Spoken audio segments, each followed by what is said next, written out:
मेरे पास हमारे ऑफिस में ऐसे बहुत सारे मेडिकल रिपोर्ट आते हैं।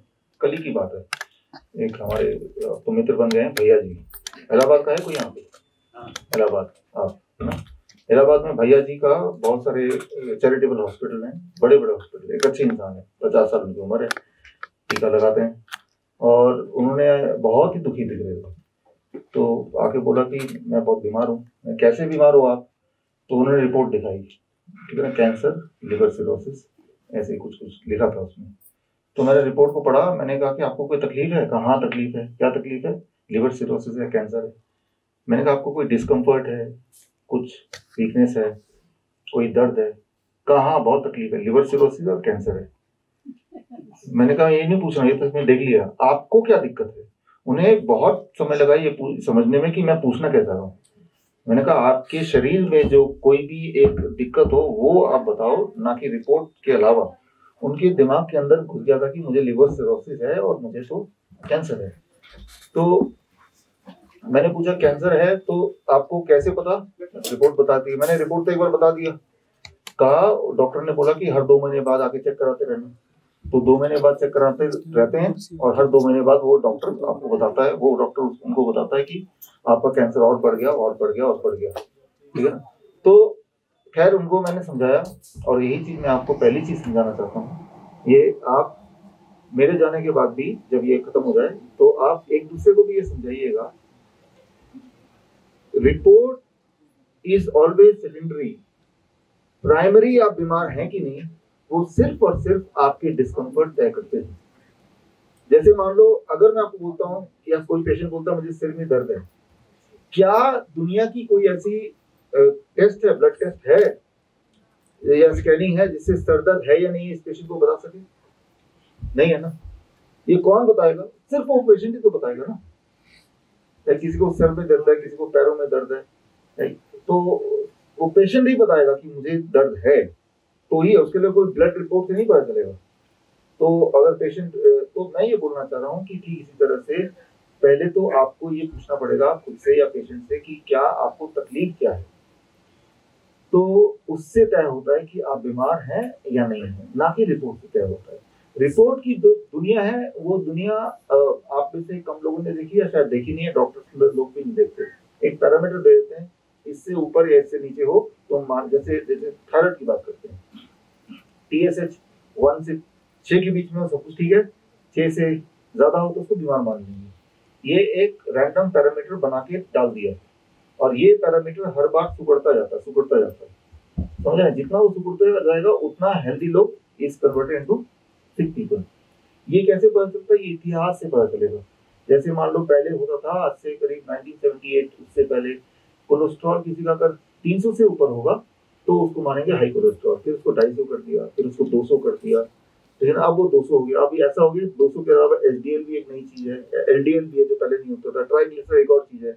इतने सारे पैरामीटर, एक आप तो ऊपर नीचे हो जाएगा, उसको पकड़ के बोल देंगे आप तो कोलेस्ट्रॉल के पेशेंट हो, आप तो कोलेस्ट्रॉल की दवाई ले लो। तो ये इतिहास देखते, लेकिन ये जो इतिहास है ये मेडिकल जर्नल में तो है, लेकिन ये डॉक्टरों को पढ़ाया नहीं जाता और पेशेंट को पता नहीं। तो डॉक्टर को पता है तो सिर्फ डॉक्टर को पता तो सिर्फ ये पता है कि ये पैरामीटर के ऊपर होगा। जैसे ब्लड शुगर है, ब्लड शुगर के पेशेंट जितने हम देखते हैं इतना शायद ही भारत में किसी ने देखा होगा जितना डेटा हमारे पास है। तो अगर 250 से नीचे, 250 mg पर डेसीलीटर से नीचे किसी का ब्लड शुगर है तो वो ठीक है, हेल्दी है, बिना किसी दवाई के। इससे ऊपर है तो उसको नीचे लाना है, इसका मतलब डायबिटीज है, लेकिन तब भी नीचे लाना है नेचुरली, ठीक है ना। अगर आप दवाई लेके नीचे लाएंगे तो दवाई लेके जब नीचे लाएंगे तो क्या होगा, धीरे धीरे धीरे धीरे किडनी फेलियर की तरफ बढ़ेंगे। डायबिटीज नहीं बढ़ाना, डायबिटीज दवाई बढ़ा रहे है ना, तो उस तरफ क्यों जाना? तो नेचुरल नीचे लाना। नेचुरल नीचे कैसे लाना है वो आप यहाँ पे सीख रहे हैं। जो डाइट आप ले रहे हैं, ये डाइट कोई भी लेगा तो उनका ब्लड शुगर नीचे आ ही जाता है ना। और अगर नीचे नहीं भी आ रहा है तब भी व्हाट वी से कि दवाई लेंगे तो कुछ फायदा नहीं है एक्सेस। हाँ, एक नंबर नीचे जरूर दिख जाएगा, लेकिन ओवरऑल आपकी life span, quality of life improve होगी? तो आंसर इज नो। तो पहली चीज कि क्या मैं बीमार हूँ, ठीक है ना। बीमार सभी पड़ते हैं इंक्लूडिंग मी, ठीक है ना। तो बीमार हूँ तो कैसे पता चलता है कि आज मैं बीमार हूँ? मुझे ऐसे पता चलता है कि जिस दिन मुझे लगता है कि काफी कमजोर लग रहा हूँ, बहुत कमजोरी है, उठा नहीं जा रहा, बॉडी में दर्द हो रहा है, ठीक है ना, तो इसका मतलब बीमार है। कुछ खाने का मन नहीं कर रहा, एपिटाइट नहीं है, तो मतलब ये बीमार है। जो नॉर्मली नहीं होता अचानक। तो बीमार का डेफिनेशन ये हुआ। अब अगर बीमार है कोई, जैसे कि आप में से कुछ लोग काफी सारे डिस्कम्फर्ट है, वो लंबे समय तक चलेगा तो परमानेंटली बीमार हो गए, तो उस बीमारी से हमें निकलना है। बीमारी से निकलने के बहुत सारे नियम नहीं, 2-3 नियम है, वही नियम यहाँ कराते हैं। और ये ऐसे नियम है जो आप घर पे भी कर सकते हैं और घर पे ही कर सकते हैं, क्योंकि यहाँ तो रहने की एक लिमिट है। 1 हफ्ता रहेंगे, 10 दिन रहेंगे, 15 दिन रहेंगे, कोई हद से 1 महीना रह लेगा, लेकिन हमें जो हेल्दी रहना वो तो जीवन भर रहना है ना। तो जीवन भर तभी रह सकते हैं जब यही वाला नियम घर पे करेंगे। हाँ, यहाँ आके सीख सकते हैं आप, वैसे भी सीख सकते हैं हमारे वीडियोस देख के, ठीक है ना। हम यही चाहते हैं कि वीडियोस देख के आप सीखें, और ताकि जो बहुत ज्यादा फ्रेजाइल, बहुत ही डेलिकेट कंडीशन में बहुत दिक्कत वाले पेशेंट है वही यहाँ पे आए। बाकी लोग हमारे ऑफिस में जब आता है आपके मेडिकल रिपोर्ट्स, तो ज्यादातर हम बोलते हैं घर पे रह के ठीक हो। घर पे रहना आसान है ठीक होना, क्यों? एक सिंस आप आए हैं, आप में से कुछ लोग उड़ीसा से, कुछ लोग आसाम से, दूर दूर से आए हैं, ठीक है ना। इतने दूर से किसी भी हॉस्पिटल में कम ही लोग आते हैं, नेशनल हॉस्पिटल में आते होंगे, लेकिन एक नॉर्मली एक हॉस्पिटल से एक शहर के ही लोग आते हैं। हमारे यहाँ पे पूरे देश से, विदेश से भी आते हैं, बांग्लादेश, नेपाल, आसपास के देश से आ रहे हैं। एक बात याद रखिए, पेशेंट के जो फैमिली मेंबर है कि पेशेंट ठीक है मान लो, खासतौर पे किडनी पेशेंट, लेकिन जो ट्रैवल होता है ना, उस ट्रैवल में ही इंसान कब और बिगड़ने लगता है। तो पहले तो डिसएडवांटेज ये है कि हम जाके यहाँ पे आके ठीक होंगे, ठीक है ना। इसीलिए हम बोलते हैं कि वहीं पे ठीक हो जहाँ पे, या फिर हमारा हॉस्पिटल वहाँ पे, वो तो है ही, हमारे 2-3 हॉस्पिटल है, ठीक है ना। तो जब आप ट्रैवल करेंगे, जैसे मान लो किडनी के पेशेंट आप लोग, आप में जो भी लोग, तो यहाँ ठीक हो गए। लेकिन अब क्या है कि एक बात आप याद रखिए जो कि बहुत ही महत्वपूर्ण है, जैसे मैंने अभी बताया था कि जितना आपके बॉडी में जमा हो रहा है, जो बॉडी यूटिलाइज नहीं कर पा रहा, उसी रफ्तार से उसको निकाल के फेंकना है रोज के रोज, राइट। फेंकना ही फेंकना है। या तो बॉडी खुद फेंकती, जैसे पेशाब के रास्ते, पसीने के रास्ते, जैसे हम सबका होता है। जिनका नहीं होता वो फिर डायलिसिस या दवाइयों के रास्ते। लेकिन यहाँ पे हम क्या कर रहे हैं, उसकी जगह पे hot water immersion therapy, head down tilt therapy कर रहे हैं। अब जब ट्रैवलिंग करके जाएंगे तो एक दिन तो नहीं कर पाएंगे, लेकिन वो एक दिन भी बड़ा भारी पड़ता है, एक दिन ही भारी पड़ता है, लेकिन घर ही इतना दूर है, ठीक है ना। और अगर फ्लाइट से जाएंगे मान लो, तो पैर लटका के जाएंगे, वो भी भारी पड़ता है। पैर लटकाएंगे, नॉर्मली हम बैठते हैं पैर लटका के, कोई दिक्कत नहीं होती, लेकिन वो लोग बैठेंगे तो फिर जमा होने लगता है, ठीक है ना। तो यानी कि उनको इंसान ऐसा करना पड़ेगा, पैर हमेशा उठा के रखें, अगर ट्रेन में जा रहे हैं तो पैर लेट के रहें, इस तरह से। उस दिन खाना ना खाएं, उस दिन बॉडी में कुछ जमेगा तब ना, जब कुछ जाएगा अंदर, एक दिन फास्टिंग पे रहे, ठीक है ना। इस तरह से हमें उनको कि आज के दिन, क्योंकि आज का दिन हमें जाने में लगेगा, तो हम खाना ना खाएं, बहुत ही मिनिमम सा ले लें, ताकि हम बॉडी में जमने का सवाल ही ना हो। ये बड़ा ही ये डेलिकेट सिचुएशन से होते हुए जाते हैं, इसलिए हमें लगता है कि भाई इंसान घर पे ठीक हो जाए तो अच्छा है। घर पे ही ठीक हो तो ठीक है, उसके लिए आपको थोड़ी सी समझ होनी चाहिए। एक डाइट जो आप ले रहे हैं, यहाँ पे जो डाइट ले रहे हैं, ये डाइट सिर्फ एक कोई पर्टिकुलर डिजीज के लिए नहीं है। ये डाइट सिर्फ इतना करता है कि बॉडी के अंदर अगर कहीं पे कोई जख्म हो गया है, कहीं पे कोई एक्सेस चीजें इकट्ठे हो गए हैं, तो ये डाइट उसको हटाता है।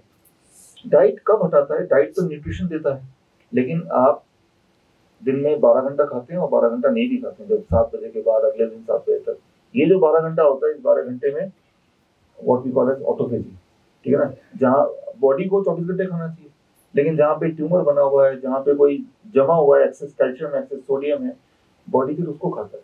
क्यों? क्योंकि वो 12 घंटे खाना नहीं खा रहे हैं। तो जब आप खाना नहीं खा रहे हैं ना, वही वाला टाइम है जब बॉडी हील हो रही है।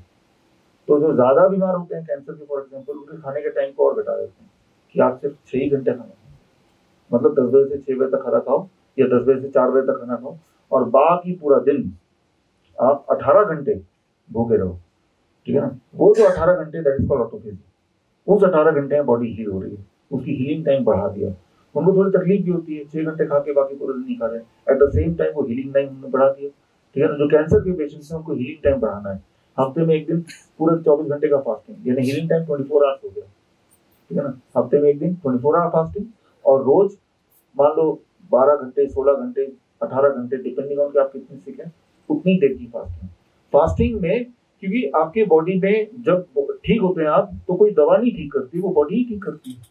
ऐसी कोई दवा बनी नहीं है जिससे कोई पेशेंट का कोई भी इलाज होता है, ठीक होता हो, ठीक है ना। ट्रीटमेंट होता है बट ठीक होता हो, ठीक बॉडी ही करती है। बॉडी कब ठीक करती है? उस वक्त करती है मोस्टली जब आप बॉडी को कोई और काम ना दें, खाने का काम ना दें, ठीक है ना। तो खाने के काम को हमने कम से कम स्क्वीज करना है, ठीक है ना। वो कितना स्क्वीज कर पाएंगे, यहाँ तो एक लिमिट है, जिस टाइम पे देंगे उस वक्त ही खाना पड़ेगा, ठीक है ना। और हमारा किसी 24 घंटे खुलता भी नहीं है। घर पे आप इस चीज को ज्यादा कंट्रोल कर सकते हैं कि मुझे तो सुबह 10 से लेकर 6 बजे के बीच में ही खाना है। घर पे कंट्रोल ज़्यादा होगा ना, क्योंकि वहाँ पे तो आपके हिसाब से दिया जा सकता है। वहाँ रोज 15 से 16 घंटे बिना खाए रहना है, वही 16 घंटे जो आपको हील करेगा, वही 16 घंटे आपको ठीक करेगा। ठीक है, खाना खूब है लेकिन उसी लिमिट में खाना है, नंबर 1। नंबर 2, खाना वही है जो डाइट यहाँ पे लिखते हैं, DIP डाइट जिसे बोलते हैं, फ्रूट्स एंड वेजिटेबल 90%। आप जो भी कुछ खा रहे हो उसका 90% क्या फ्रूट्स एंड रॉ वेजिटेबल है। कोई लोग रॉ वेजिटेबल नहीं खा पाते तो उसको थोड़ा स्टीम कर लिया, कोई लोग वो भी नहीं खा पाते तो उसको स्मूदी बना दे। स्मूदी तो समझते हैं आप, अगर कोई नहीं समझता है तो आपस में आप एक दूसरे से पूछ सकते हैं स्मूदी क्या है। सारा सब्जियां उठा के डाला मिक्सी में, थोड़ा पानी मिला दिया, उसको फेंट दिया, फिर उसको खा लिया। ठीक है, जैसे टमाटर है या फिर मान लो बीट रूट है या कोकोनट वाटर है, ये सारी चीजें हैं जो कि हमारी बॉडी को बहुत हील करती है। आपने गौर किया जो किडनी के पेशेंट्स हैं हॉस्पिटल जाते हैं तो यही चीज मना करते हैं, पालक है यही चीज मना करते हैं। तो जो चीज ठीक कर सकती है वही मना करते हैं। जैसे आम है, डायबिटीज के पेशेंट ठीक कर सकती है, लेकिन सबसे पहले यही मना करते हैं। कोकोनट वाटर ले सकते हैं, लेना चाहिए। ठीक है ना। अब देखिए एक बात और कि जब आप ये सब कुछ करेंगे तो साथ साथ आपको फिर रिपोर्ट देखते हैं, पोटेशियम बढ़ गया, क्रिएटिनिन बढ़ गया। क्रिएटिनिन से मत घबराइए कभी, ठीक है ना। आप किसी बॉडी बिल्डर का क्रिएटिनिन देखिए, उनका ज्यादा होता है हमेशा। ठीक है ना, बॉडी में जितना मसल बनेगा, मसल का ब्रेकडाउन होगा उतना वही क्रिएटिनिन है, दैट इज, है ना, तो वो ज्यादा बनता है। क्रिएटिनिन कभी कभी खराब भी होता है, राइट, हमेशा नहीं होता, लेकिन और कभी अच्छा भी होता है। तो उसके बेसिस पे हम डिसाइड कर लें कितने पेशेंट है, ऐसा नहीं है। आज भी एक पेशेंट ऐसा कुछ ठीक है उनके, ठीक है ना, अभी मिले थे हमारे ऑफिस में, ठीक है, डे केयर वाले अभी चले गए होंगे, डे केयर वाले पेशेंट चले गए। हाँ, तो उनका सब कुछ ठीक है। वो वेस्ट बंगाल से यहाँ क्यों आए? क्योंकि डॉक्टर ने बोला क्रिएटिनिन बढ़ गया, आप तो भाई डायलिसिस में जाओ या तो मरने वाले हो। Creatinine is not a factor, वो इंपॉर्टेंट नहीं है, लेकिन क्रिएटिनिन बढ़ गया और साथ में उसको दिक्कत भी है। दिक्कत मतलब उसकी स्वेलिंग भी है, उसको इचिंग भी है, उसको उल्टियां भी आ रही हैं, बहुत ज्यादा कमजोर भी है, सांसें भी नहीं ले पा रहा। अब दिक्कत है। सिर्फ अकेला क्रिएटिनिन बढ़ना दिक्कत नहीं है, क्रिएटिनिन के साथ ये फैक्टर भी है। अगर ये फैक्टर और क्रिएटिनिन ठीक है तब भी दिक्कत है। मतलब सिम्टम को देखना है। जैसे आप यहाँ पे हैं, हर दिन के सिम्टम को देखना है। कल मेरी जो हालत थी, आज उसकी स्वेलिंग के मामले में, हमारे एनर्जी लेवल के मामले में पहले से बेटर है कि नहीं। एक बात और, जो लोग हॉट वाटर इमर्शन थेरेपी करते हैं, हॉट वाटर इमर्शन थेरेपी क्या है? जैसे आप मान लो एक्सरसाइज करेंगे, एक्सरसाइज करने के बाद थकान ज्यादा होगी या कम होगी? तुरंत बाद ज्यादा होगी ना, लेकिन हमें पता है कि वो थोड़ा रेस्ट करने में ठीक हो जाएगी, वो पॉजिटिव थकान है ना, लेकिन थकान तो होगी। ठीक इसी तरह से हॉट वाटर इमर्शन में जब आप बैठते हैं तो आपका जो हार्ट है वो एग्जैक्टली वैसे ही काम करता है जैसा तब काम करता है जब आप जिम में जाते हैं। उस वक्त आप एक एक्सपेरिमेंट कर सकते हैं। अब जब बैठेंगे, पल्स लीजिए अपना, 1 मिनट में कितनी बार है लिख लीजिए, और हॉट वाटर थेरेपी में बैठते हुए हर आधे घंटे में आप पल्स लीजिए। हॉट वाटर इमर्शन में जब बैठेंगे तो पल्स रेट ये बढ़ जाएगा, ठीक वैसे ही जैसे जब दौड़ते हैं तब क्या होता है, राइट, तो टेम्पररी बढ़ेगा। तो यानी कि hot water immersion is equal to gym. Gym जाने के लिए बॉडी हिलाते हैं तो हार्ट बीट बढ़ता है। यहाँ की बॉडी को हिलाने का जो काम है वो पानी कर रहा है, राइट, बॉडी को पानी हॉट वाटर कर रहा है, और उसी से जो प्रेशर क्रिएट हो रहा है उसी से बॉडी में सारा केमिकल चेंजेस हो रहे हैं, जिसकी वजह से जो चीज आपकी बॉडी को नहीं चाहिए, हमें नहीं पता आपकी बॉडी में पोटेशियम ज्यादा है कि सोडियम ज्यादा है कि कैल्शियम ज्यादा है, क्रिएटिनिन ज्यादा है कि यूरिया ज्यादा है कि यूरिक एसिड ज्यादा है या शुगर ज्यादा है, हमें नहीं पता, आपको भी नहीं पता। आपको पता है कुछ तो ज्यादा है क्योंकि बॉडी में तकलीफ हो रही है, आपने आंख बंद करके वहां बैठ गए। अब जब बैठ गए, जो भी चीज ज्यादा है बॉडी उसको पानी में मिला देती है, आपको पसीने आते हैं और वो यहाँ से नीचे भी पसीने आ रहे हैं लेकिन वो पानी में ही मिल जा रहा है ना, तो आपको पता नहीं चल रहा है। तो बॉडी ने आपके बॉडी में जितनी भी एक्स्ट्रा चीज थी जो आपको तंग कर रही थी उसको निकाल दिया, और जब ये लगातार निकालते रहेंगे, एक दिन आएगा कि आपके बॉडी में एक्स्ट्रा जो अनवांटेड है, जिसकी जरूरत थी, वो होगी ही नहीं, तो आप ठीक हो गए। और रोज ही निकाल रहे, रोज ठीक होते जा रहे हैं, ठीक है ना। लेकिन एक बात याद ये भी रखना पड़ेगा, एक बैलेंस की बात कर रहा हूँ कि जिम अच्छा होता है कि खराब होता है, दौड़ना अच्छा होता है कि खराब होता है? बोले कि अच्छा होता है, लेकिन दौड़ने के लिए भी एक शक्ति चाहिए होती है, और वो शक्ति अगर नहीं हो, फिर भी किसी को, अगर मान लो किसी को कमजोर है, दौड़ना अच्छा होता है कि खराब होता है? अच्छा होता है। एक कमजोर इंसान को लिया और उसको जबरदस्ती हमने वहां बिठा दिया वो ट्रेडमिल में, तो क्या होगा? उसको दिक्कत आएगी क्योंकि उसकी बॉडी उस ट्रेडमिल की स्पीड को मैच नहीं कर पाएगी।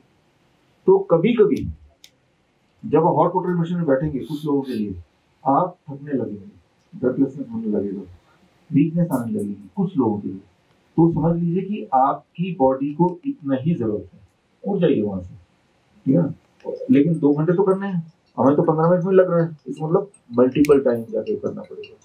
जब पहले दिन ही 2 घंटे करने हैं, चलो आज 1 घंटा कर लिया, वो भी आधा आधा घंटा करके 2 बार में कर लिया, अगले दिन 1.5 घंटा कर लिया। इस तरह से बढ़ाना भी जरूरी है, क्योंकि बॉडी में एक्स्ट्रा चीज निकालना भी तो है, और वो डायलिसिस से नहीं निकाल सकते। डायलिसिस जो है ये एक खतरनाक तरीका है। डायलिसिस में जो आंकड़े हैं वो ये है, आपको सच्चाई पता होना चाहिए ताकि आप चूज करें करेक्टली।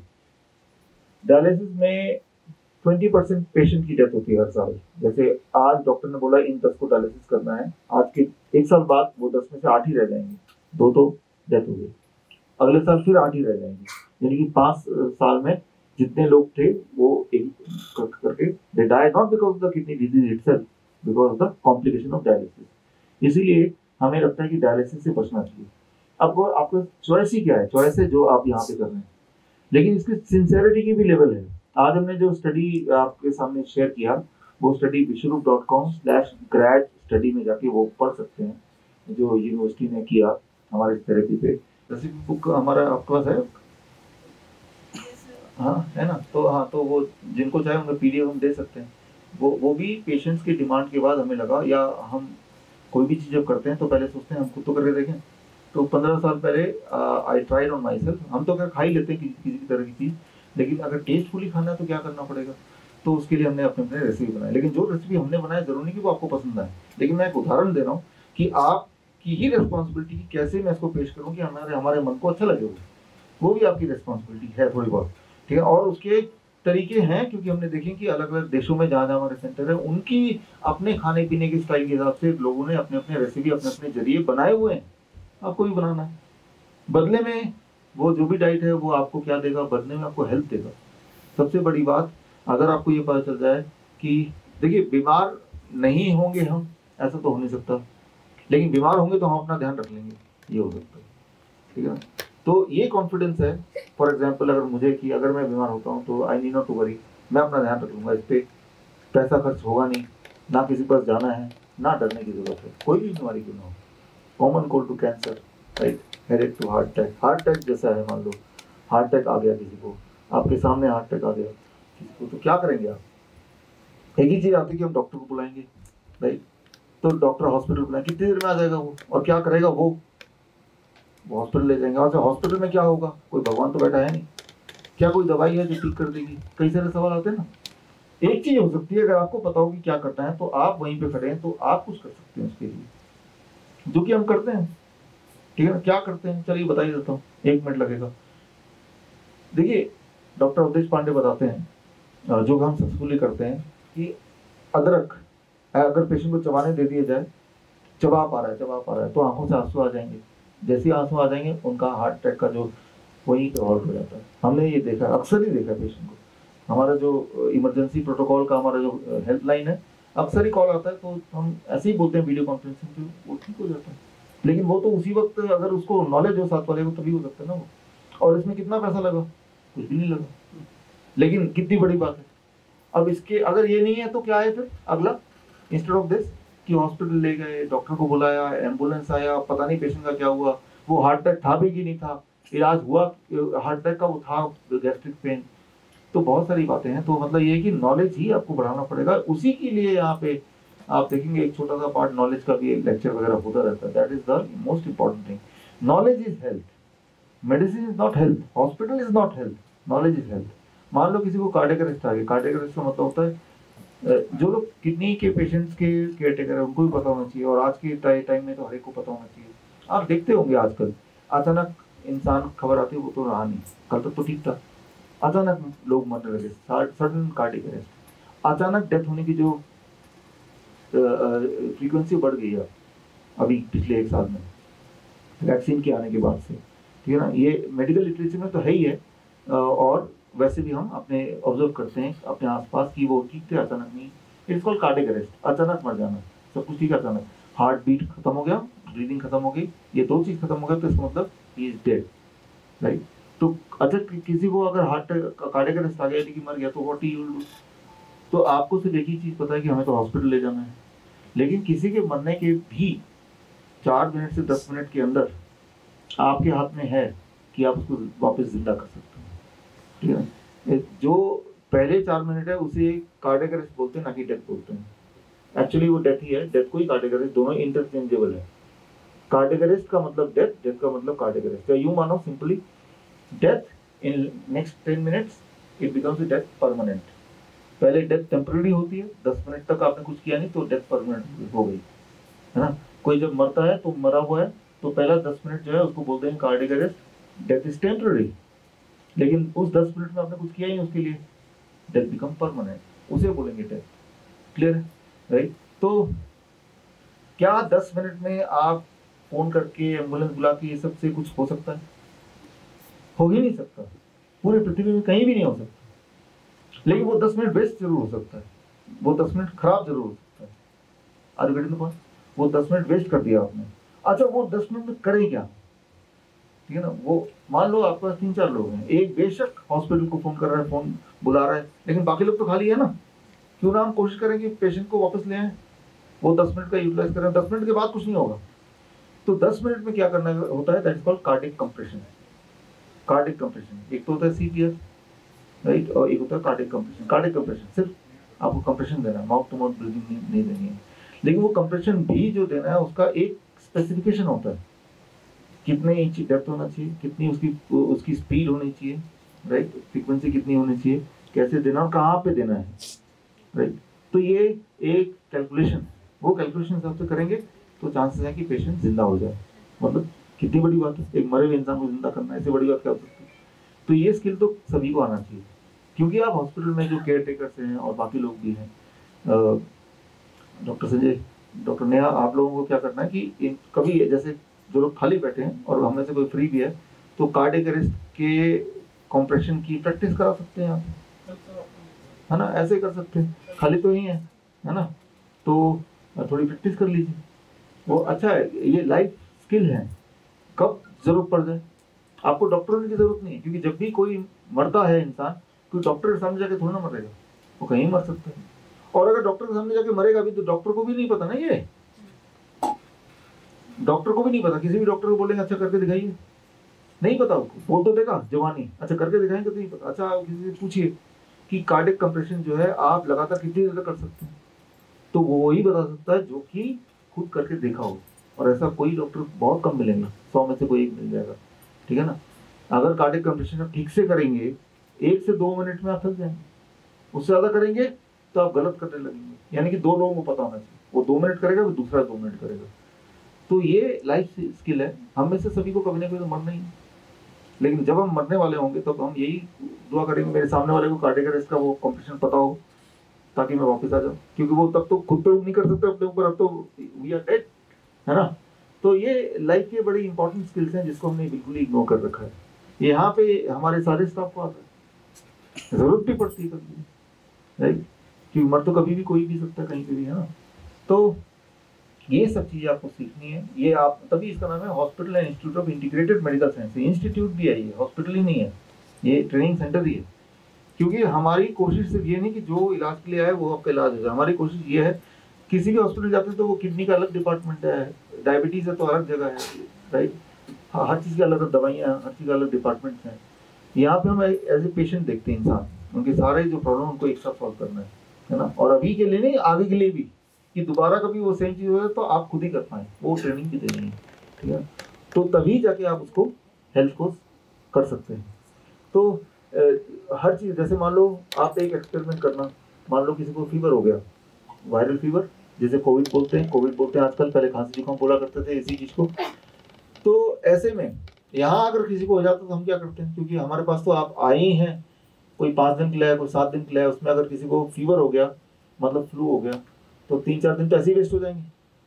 हमारे पास 3-4 दिन है ही नहीं, ना ही पेशेंट के पास, हम तो आज ही ठीक करना है, 2 घंटे में ठीक करना। तो हम कैसे करते हैं, हम जैसे ही पेशेंट का टेम्परेचर बढ़ जाता है, फ्लू के सिम्टम आते हैं, खांसी जुकाम बुखार के सिम्टम आते हैं, पेशेंट के दोनों पैर को उठा के हम बाल्टी में डाल देते हैं, जिस बाल्टी का टेम्परेचर 42 डिग्री सेल्सियस होता है। और आधे घंटे बाद टेम्परेचर थोड़ा और बढ़ जाता है, मान लो 101 है, आधे घंटे बाद 102 हो जाएगा। क्यों हो जाएगा, क्योंकि एक तो पहले ही बुखार था उसको, ऊपर से हमने गर्म पानी के बाल्टी में उसके पैर डाल दिए, तो फीवर बढ़ गया। लेकिन 1 घंटे बाद फीवर बिल्कुल घट जाएगा, तो फीवर क्या है, ये कोई बीमारी है या बॉडी का इम्यूनिटी का सिस्टम है, पहला है। दूसरा fever is not a disease. Fever क्या करता है, हमारे वायरस को मारने के लिए बॉडी टेम्परेचर बढ़ाता है, क्योंकि हाई टेम्परेचर में वायरस डिस्ट्रॉय हो जाते हैं ना। तो बॉडी ने अपना वेपन, राइट, अपना हथियार निकाला, उसका हथियार का नाम है फीवर, 101 डिग्री। लेकिन उसमें आपको परेशानी हो रही है, कमजोरी फील हो रही है, और ऐसा अगर चलता रहेगा तो आप यहाँ पे जो इलाज कराने चाहें वहां से ध्यान भटक जाएगा। तो हमने बॉडी के जो हथियार है, उस हथियार के साथ बॉडी को बोला, अच्छा आपको फीवर चाहिए, हम वही दे देते हैं आपको। पैर जैसे ही डाले तो वो बॉडी को हमने हथियार का एक और सहारा दे दिया, टेम्परेचर थोड़ा और बढ़ाया बॉडी ने उस पानी से, और वो वायरस को एकदम खत्म कर दिया। अब वायरस चला ही गया, फिर 1 घंटे बाद, आधे घंटे के लिए फिर कर दिया। तो जो बीमारी से लोग हफ्तों तो बीमार रहते हैं, वही 2 घंटे में ठीक हो गए, with in 2 hours the patient is cured, है ना। तो ये लाइफ स्किल्स हैं जो आपको यहाँ पे सीखना है। आप भी बाकी पेशेंट को मिलते हैं, देखते हैं, दूसरे से पूछिए हम क्या किया, किसी को फीवर हो गया तो क्या किया, किसी को ब्लड प्रेशर हाई हो गया तो क्या किया। ब्लड प्रेशर भी होगा हाई तो ये नीचे हो जाएगा, ब्लड प्रेशर किसी का हाई होगा ना, जो मैंने अभी बताया वो करेंगे तो नीचे हो जाएगा। दिन में 3 बार कीजिए और ऐसा 7 दिन तक कीजिए, फिर ब्लड प्रेशर परमानेंटली नॉर्मल आ जाएगा। अगर कोई बड़ी प्रॉब्लम, बड़ी प्रॉब्लम तो किडनी प्रॉब्लम बड़ी प्रॉब्लम होती है, बड़ी प्रॉब्लम में बाथ टब है फिर। तो इस तरह से हर बड़ी दिखने वाली प्रॉब्लम का एक छोटा ऐसा सोल्यूशन है जो आप घर पे कर सकते हैं, और जो ज्यादा इफेक्टिव है, जिसमें कोई साइड इफेक्ट नहीं है, साइड बेनिफिट्स है, राइट, और कोई पैसा खर्चा नहीं है। ये सब कुछ सीखना आपके लिए जरूरी है।